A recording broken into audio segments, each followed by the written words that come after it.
DeepSeek vient de sortir un modèle qui rivalise avec GPT-5.5. Et il tourne sur des puces chinoises. 7 fois moins cher. Depuis 2022, Washington interdit ses meilleures puces à Pékin. L'objectif était clair, ralentir l'intelligence artificielle en Chine. Mais DeepSeek vient de prouver le contraire.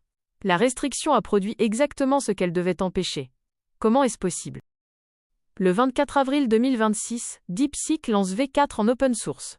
2 versions. V4 Pro pour les tâches les plus complexes. V4 Flash pour ceux qui veulent faire tourner le modèle sur leur propre machine. Un contexte d'1 million de tokens et un accès libre pour tout le monde. Alors, qu'est-ce qui rend ce modèle si redoutable sur le plan économique? DeepSeek a inventé un système de compression des données qui change tout. À 1 million de tokens, V4 n'utilise que 27% de la puissance de calcul de la génération précédente et seulement 10% de la mémoire. Ce n'est pas juste une optimisation technique, c'est ce qui permet de faire la même chose avec beaucoup moins de puces. Et moins de puces, c'est moins de dépendance à Nvidia. Voilà le chiffre qui fait mal. V4 Pro coûte 3,48 $ par million de tokens en sortie. GPT 5.5 coûte 30 $. Claude Opus 4.7 coûte 25 $.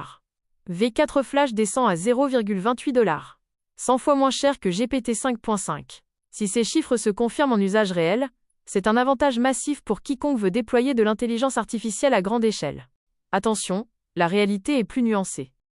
Les puces américaines restent 5 fois plus puissantes que celles de Huawei. Et pour l'entraînement du modèle, la partie la plus lourde, DeepSeek a probablement encore utilisé des puces Nvidia. OpenAI et Anthropic accusent même DeepSeek d'avoir copié leurs réponses pour s'entraîner à moindre coût. Mais une bonne optimisation logicielle peut compenser une partie du retard matériel. L'intelligence artificielle la plus avancée au monde sera-t-elle américaine, chinoise ou open source? Dis-le en commentaire. Et abonne-toi si cette vidéo t'a plu.